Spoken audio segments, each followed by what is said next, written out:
Bismillahirrahmanirrahim. Assalamualaikum. Cikgu ucapkan kepada semua pelajar-pelajar tahun 3 SK Padang Kemunting. Cikgu Asri. Hari ini cikgu akan mengajar kamu sains bagi tahun 3. Okey, cikgu harap kamu semua sihat dan juga dapat belajar dengan baik di rumah. Okey, kita mulakan tajuk kita yang pertama pada tahun ini ialah kemahiran saintifik. Seperti yang pernah kamu belajar pada tahun 1 dan tahun 2 dulu, kemahiran saintifik yang pertama iaitu memerhati. Okey, kalau kita baca di sini, kemahiran memerhati ini ialah kemahiran menggunakan semua deria untuk mengumpul maklumat tentang sesuatu objek dan fenomena yang berlaku. Okey, apa itu semua deria? Okey, deria seperti yang cikgu tulis bawah ni. Ada 5 deria, organ deria dan juga deria kita. Okey, mengumpul maklumat ni lah kita nak beritahu apa yang kita nampak, apa yang kita dengar, apa yang kita rasa, apa yang kita hidu, apa yang kita sentuh. Okey, tentang sesuatu objek. Maknanya kita nak beritahu tentang sesuatu objek. Objek tu benda yang kita nampak depan mata kita, dan juga fenomena. Fenomena ni perkara yang berlaku. Contohnya seperti berlakunya kejadian hujan ke, ribut ke, banjir ke, ataupun apa sesuatu yang berlaku di depan mata awak ataupun yang awak dengar, ataupun yang awak hidu dan sentuh serta rasa. Okey, deria ni melalui 5 organ deria kita, iaitu yang pertama mata. Mata kita, organ mata digunakan untuk melihat. Kita alhamdulillah dilahirkan semua sempurna, mata semuanya sihat, boleh nampak, kecuali orang yang dilahirkan buta.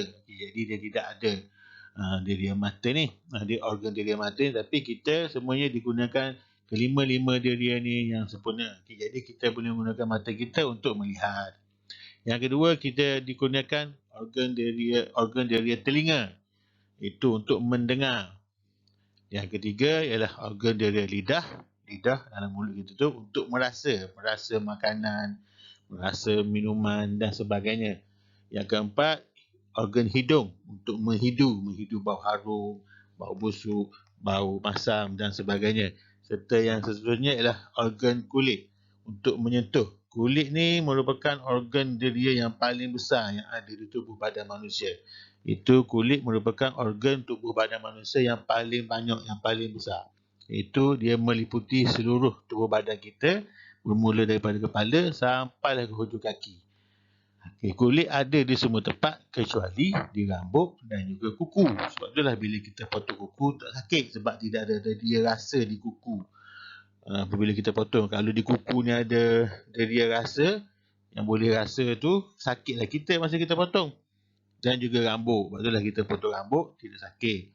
Tapi kalau kena kulit kepala, sakit sebab kulit kepala tu ada deria untuk merasa sentuhan, sama ada yang awak sentuh tu panas ke, sejuk ke, tajam ke, ataupun lembut ke, keras ke. Jadi semuanya ada pada kita semua. Dan semua kelima-lima organ deria ni digunakan untuk kita memerhati.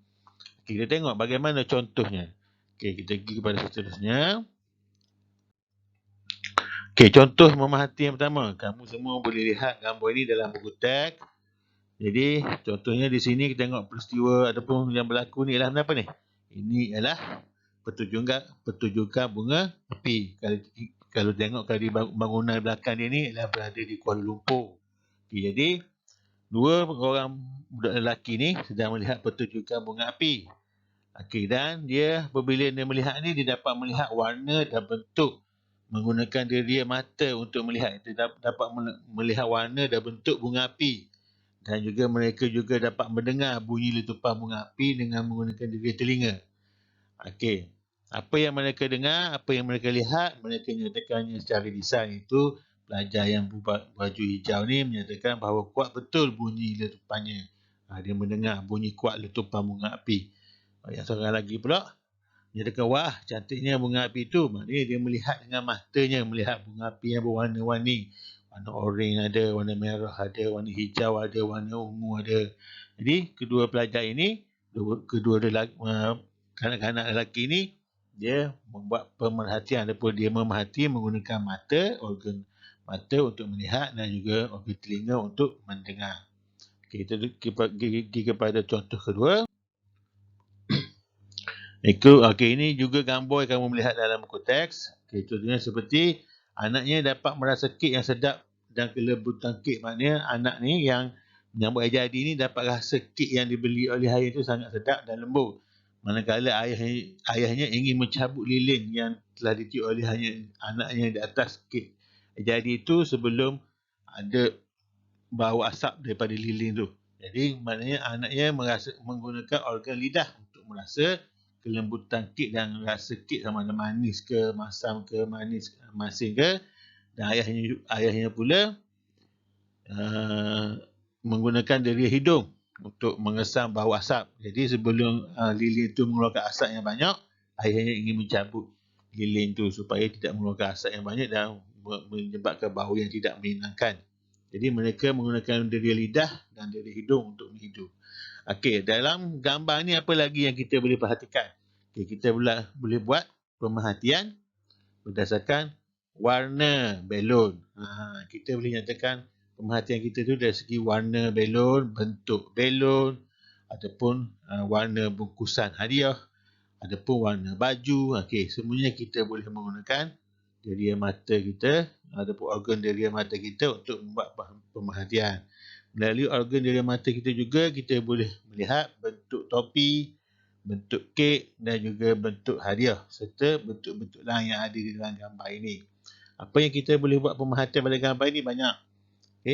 Kita menyatakan bahawa hadiah itu berbentuk empat segi dan juga berwarna merah. Itu adalah pemerhatian. Adapun kita boleh nyatakan bahawa kek di atas meja itu berbentuk bulat dan berwarna ungu. Dan juga belon itu ada berapa warna. Semua yang kita nyatakan itu adalah pemerhatian. Kita pergi pada seterusnya. Kemahiran saintifik yang kedua iaitu mengelas. Mengelas ni adalah kemahiran kita mengasing dan mengumpulkan objek atau fenomena berdasarkan ciri sepunya ataupun berdasarkan ciri yang sama. Maksudnya macam ni. Kita asingkan objek yang kita ada ataupun apa sahaja yang objek yang kita ada kepada bentuk ataupun ciri yang sama. Adapun fenomena berdasarkan ciri yang sama. Ciri sepunya ni maksudnya ciri yang sama lah. Berdasarkan ciri yang sama dari segi bentuk ataupun warna, adapun rasa, adapun saiz dan juga ciri-ciri fizikal ataupun ciri-ciri lain yang kita boleh nampak pada benda ataupun fenomena itu. Contohnya kita boleh asingkan objek ataupun benda mengikut warna. Kamu ada baju berbagai warna. Mungkin satu hari nanti kamu boleh buat mengelas ni dengan mengasingkan baju yang kamu ada dan almari baju kamu itu mengikut warna. Contohnya warna merah, kamu letakkan di satu tempat. Warna biru, tegilah warna biru tu sama ada baju ke, seluar ke atau apa sahaja yang berwarna biru. Pakaian yang berwarna biru kita pun asingkan satu tempat. Itu kita sedang membuat mengelas ataupun membuat pengelasan. Kita boleh asingkan mengikut bentuk. Adapun kalau makanan mengikut rasa, makanan yang berasa manis, kita kumpulkan dalam satu kumpulan. Makanan yang rasanya masam, berada dalam satu kumpulan.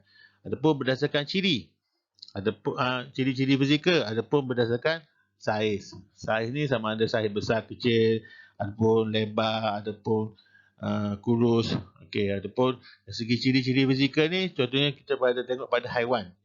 Haiwan yang mempunyai tanduk bukan haiwan yang sama tapi dia ada ciri-ciri fizikal yang sama. Contohnya seperti kambing, lembu, kerbau, rusa, semuanya ada tanduk. Jadi haiwan ni kita boleh letakkan dia dalam satu kumpulan yang sama iaitu berdasarkan ciri-ciri yang sama iaitu tanduk. Adapun haiwan yang ada sayap, burung, lalat, nyamuk, semuanya ada sayap. Jadi kita boleh letak dalam satu kumpulan. Itulah cara kita mengelasnya. Kita boleh tengok contoh bagaimana kita buat pengelasan. Contohnya gambar dan contoh mengelas ni ada dalam buku teks Sains Tahun 3. Kamu boleh tengok. Iaitu ada satu dalam cerita dalam buku teks tu, ayahnya membuat ada satu koleksi stamp. Stamp ni apa? Stamp, siapa tahu stamp? Stamp ni ialah kita kena beli stamp untuk menghantar surat. Zaman dulu sebelum adanya internet, WhatsApp dan sebagainya, untuk kita menghantar berita ataupun hantar sesuatu berita ataupun maklumat, kita perlu tulis di atas kertas, letakkan dalam sampul surat dan kita tampal stamp di sampul surat itu dan kita post. Dan stamp ni adalah seperti bayaran yang kita bayar untuk pejabat pos. Kita beli di pejabat pos dan kita tampal di surat kita. Kalau kita tak tampal stamp di sampul surat kita itu tidak akan dihantar lepas semen. Okay, jadi lelaki ini ada banyak koleksi stamp yang dikumpul lama dan stamp dia pula berbagai-bagai warna, berbagai-bagai bentuk, berbagai-bagai saiz. Jadi dia pun buatlah pengelasan. Okey, sekarang ni pengelasan yang dia buat di sini, contoh di sini adalah dari segi bentuk. Jadi stamp ni ada satu yang bentuk segitiga dan satu lagi bentuk segi empat. Jadi dia stamp ni boleh dikelaskan kepada dua kumpulan, itu satu yang berbentuk segi empat dan satu lagi berbentuk segitiga. Ciri-ciri lain yang kita boleh gunakan untuk mengelaskan stamp ni ialah dari segi saiz. Kita boleh kelaskan, kira bentuk apa pun, bila saiz besar kita buat satu kumpulan, satu lagi tu saiz kecil, ataupun kita asingkan mengikut warna. Warna ni ada berapa warna? Cuba tengok pada gambar ni, ada warna merah, warna hijau, warna kuning dan ni macam warna biru. Okey, jadi kita boleh hasilkan kepada 4 kumpulan warna, perbezaan dari segi warna. Kita kumpulkan mengikut ciri yang sama, iaitu dari segi warna, dari segi bentuk, dari segi saiz dan sebagainya. Okey, itu adalah cara kita buat pengelasan. Okey, di sini cikgu beri satu latihan untuk kamu buat, kamu fikir. Okay, di sini ada berapa bentuk? Jika kita lihat pada gambar ni ada 2 jenis bentuk. Itu satu bentuk segi empat, satu lagi bentuk bulat. Jadi kalau kita nak buat pengelasan pada gambar yang cikgu beri ni, kita boleh buat berapa pengelasan? Okey, cikgu beri contoh. Sekarang ni sudah ada 2 kan, 2 bentuk, satu segi empat, satu bentuk bulat. Jadi kita kelaskan dia kepada satu segi empat dan satu lagi tu bentuk bulat. Jadi ada 2 kumpulan. Yang seterusnya kita boleh buat pengelasan dari segi warna. Ada berapa warna? Warna biru, warna macam emas ni, warna hijau dan juga warna hitam. Ada 4 jenis kumpulan warna. Yang seterusnya kita boleh buat dari segi bentuk. Dari segi warna kita dah buat, dari segi bentuk kita dah buat, dan mungkin ciri-ciri lain yang ada pada gambar tu kita boleh buat pengelasan. Okey, saya rasa setakat itu dulu pelajaran kita hari ini. Kembali sertifik seterusnya cikgu akan sambung pada pelajaran akan datang. Cikgu beri sikit dulu supaya kamu betul-betul faham, dan video ni kamu bolehlah lihat dan dengar berkali-kali. Jika tak faham boleh tanya dalam grup WhatsApp nanti. Okey, cikgu ucapkan sekian, terima kasih.